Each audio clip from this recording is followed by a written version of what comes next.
तो आइए बच्चों शुरू करते हैं वृंद के दोहे, जो कि पहला है। नीकी पर फीकी लगे बिन अवसर की बात, जैसे बरनत युद्ध में नहीं सिंगार सुहाग। तो इसका अर्थ है बच्चों, बिना अवसर के अच्छी बातें भी फीकी लगती है। जिस प्रकार अगर युद्ध हो रहा है और उस समय श्रृंगार रस की बातें छेड़ दे तो वो बातें अच्छी नहीं लगती। कहने का अर्थ है बच्चों, अगर कोई अवसर है वो बातें बोलने का, तभी जो है वो बातें अच्छी लगती है।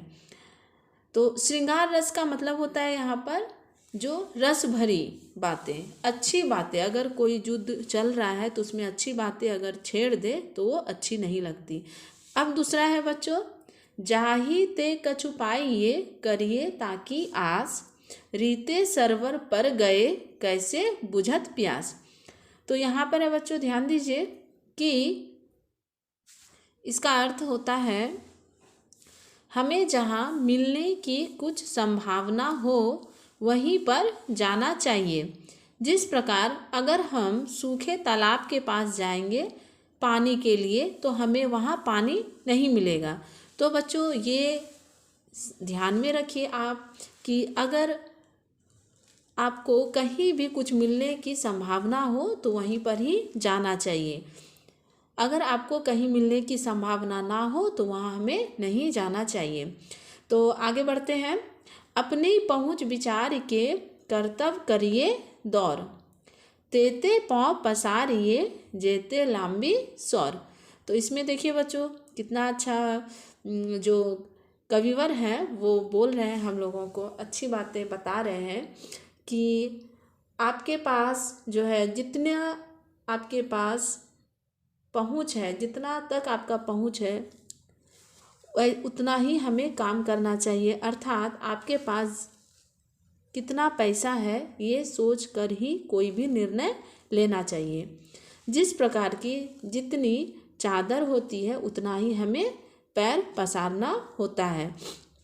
तो बच्चों ये हमेशा ध्यान में रखिएगा कि हमारे पास जितना संभावना है हमें उस काम करने की, जितना हमारा पहुँच है उतना ही हमें काम करना चाहिए। ये हमेशा ध्यान में रखिएगा।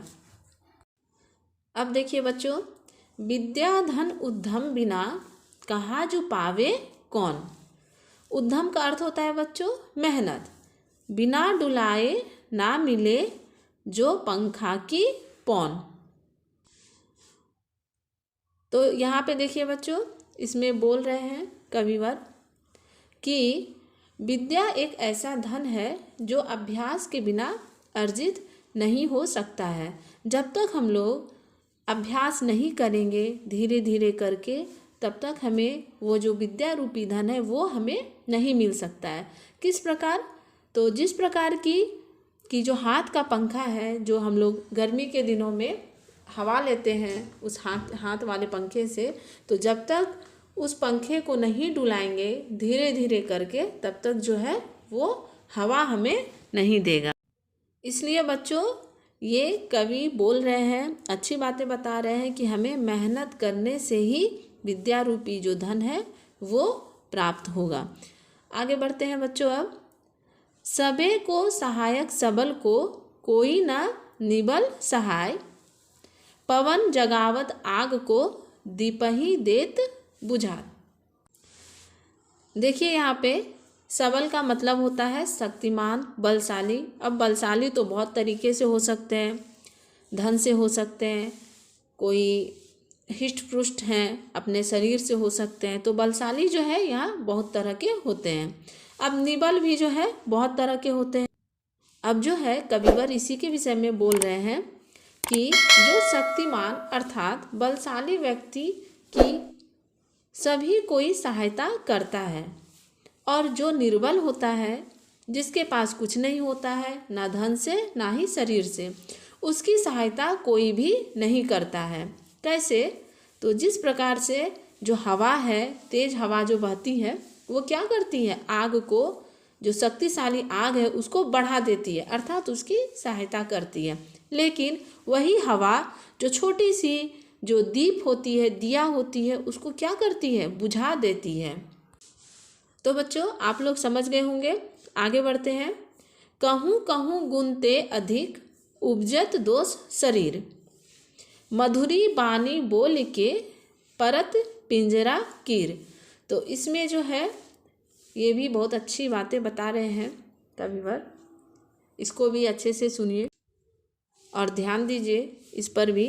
तो इसका मतलब होता है बच्चों, बहुत ज़्यादा गुण हो जाने के कारण वही गुण दोष में बदल जाता है। ठीक है, तो देखिए बच्चों, अगर बहुत ही ज़्यादा गुण हो जाने से, बहुत ही ज़्यादा अगर मात्रा भी हो जाने से, तो क्या होता है, वो गुण जो है वो दोष में बदल जाता है। देखिए सीता जो है बहुत ही सुंदर थी, तो उसकी सुंदरता के कारण जो रावण है उसे हर कर ले गया था।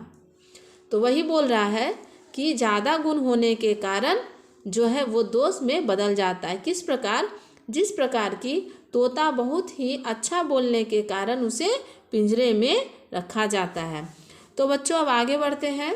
दान दीन को दीजिए, मीठे दर्द की पीर, औषधि दा को दीजिए, जाके रोग शरीर। तो इसमें बोला जा रहा है बच्चों, ध्यान दीजिए इसको भी, इसका अर्थ अब हम लोग जानने का कोशिश करेंगे और समझेंगे भी अच्छी तरीके से। दान उसी को देना चाहिए जिसको आवश्यकता है, ताकि उस दान को लेकर उसकी पीड़ा खत्म हो जाए। उसी प्रकार औषधि या दवा उसी को देना चाहिए जिसके शरीर में आवश्यकता हो, अर्थात वो औषधि या दवा को पीकर वो ठीक हो जाए। तो इसलिए हमें दान का मतलब होता है कुछ भी, पैसे रुपये या फिर भोजन भी हो सकता है, उसी को देना चाहिए जिसको उसकी आवश्यकता है। तो वो क्या करेगा, वो उस दान को पाकर बहुत ही खुश हो जाएगा और उसकी जो पीड़ा है वो खत्म हो जाएगी। अब बच्चों आगे बढ़ते हैं। दुष्ट न छाड़े दुष्टता, बड़ी ठोर हूँ पाए, जैसे तजत न श्यामला, विष शिव कंठ बसाए। तो इसमें देखिए बच्चों बहुत ही अच्छा बात बोल रहे हैं, इसको भी अच्छे से ध्यान से सुनिए। जो दुष्ट, फिर से मैं एक बार इसको रिपीट कर रही हूँ कि दुष्ट न छाड़े दुष्टता, बड़ी ठोर हूँ पाए, जैसे तजत न श्यामला, विष शिव कंठ बसाए। तो इसमें जो है बच्चों इसका अर्थ अब जानिए। दुष्ट लोग जो होते हैं वो अपनी दुष्टता को कभी नहीं छोड़ते, चाहे आप जितनी भी कोशिश कर लें, चाहे जितना भी उपाय कर लें, वो अपना जो गुण है दुष्टता का वो नहीं छोड़ता है। तो देखिए किस प्रकार, तो एक दिया हुआ है इसमें उदाहरण के तौर पर कि जो शिव भगवान होते हैं वो तो भगवान है, वो भी जब उन्होंने विष को ग्रहण किया था तो विष क्या किया, विष उनके कंठ पे जाके बस गया, लेकिन उसका जो रंग होता है नीला, वो क्या हुआ, वो कंठ नीला पड़ गया। तो यहाँ पर ध्यान देने वाली बात है बच्चों, वो जो विष है जहरीला वो अपना रंग नहीं छोड़ा। ठीक है बच्चों, तो अब आगे बढ़ते हैं। अब इसमें ध्यान दीजिए। प्रभु को चिंता सबन की, आप न करिए ताही, जन्म आगुरु भरत है, दूध मातृधन माही। बच्चों इस पे बहुत ही अच्छे से आप लोग गौर करिएगा, अच्छे से सुनिएगा, बहुत ही अच्छी बातें इसमें लिखे हुए हैं कविवर। क्या लिखे हैं उसको हम लोग पढ़ेंगे आगे कि प्रभु को चिंता सबकी है। ठीक है, प्रभु जो है वो सबकी चिंता करते हैं, पूरे संसार भर की चिंता करते हैं, इसलिए आपको चिंता नहीं करना है। तो किस प्रकार, तो जिस प्रकार की एक शिशु जन्म लेने के पहले जो शिशु होता है उनका जन्म नहीं हुआ रहता है, फिर भी भगवान उसके चिंता करके या फिर उसके खाने के लिए क्या करते हैं, माँ के अंग में जो है दूध पहले से ही इंतजाम कर देते हैं, ताकि वो जो शिशु है जब वो आए, जब इस दुनिया में आए तो क्या करे, उसको खाना तुरंत ही मिल पाए। तो इसलिए बोला जा रहा है बच्चों कि आप अपनी चिंता मत करिए, आपकी जो चिंता है वो भगवान करने के लिए है। आगे बढ़ते हैं बच्चों। कबहू प्रीति न जोरिए, जोरी तोरिए नाही। ठीक है, कबहू प्रीति न जोरिए, जोरी तोरिए नाही, जो तोरे जोरे बहुरी, गाठ परति गुण माही। तो ये भी बहुत ही अच्छा है दोहा, बहुत ही अच्छा दोहा है। इसको भी बहुत ही अच्छे से सुनिए, आप लोग समझिए, और आपका जो लाइफ है उसमें भी आप इसको जो है अपने अनुसार ढाल भी सकते हैं, या इसको अपने इस बातों को आप याद रख सकते हैं। ये आगे काम भी देगा आपको कि कभी भी किसी से ज़्यादा स्नेह नहीं रखना चाहिए। अगर आप किसी से स्नेह रखते हैं, अर्थात किसी से प्यार का रिश्ता रखते हैं, तो उस रिश्ते को तोड़िए नहीं, क्योंकि जो रिश्ता एक बार टूट जाता है वह जुड़ता नहीं है। तो बच्चों, इसको आप लोग ध्यान भी दीजिए कि आप कभी भी किसी से प्यार का रिश्ता मत रखिए, ज़्यादा स्नेह मत रखिए, क्योंकि अगर आप किसी से स्नेह का रिश्ता रख रहे हैं तो उसको क्या करते हैं, आप अपने सारे दिल की बात बता देते हैं, और जब उससे रिश्ता टूट जाएगा आपका, तो फिर वो क्या करेगा, आपका जितना भी अंदर का चीज़ है, छुपी हुई बातें, वे सबको बता देगा। तो बच्चों, आप लोग अच्छे से समझ गए होंगे।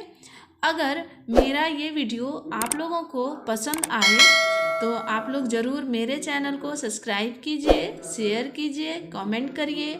और बच्चों, आप लोगों से और एक निवेदन है कि अगर आपको कोई और कुछ मेरे से पढ़ना हो या फिर कुछ और जानना हो, तो आप ज़रूर कमेंट करके मुझे बताइए, तो मैं कोशिश करूँगी उस चीज़ को समझाने की अच्छे से।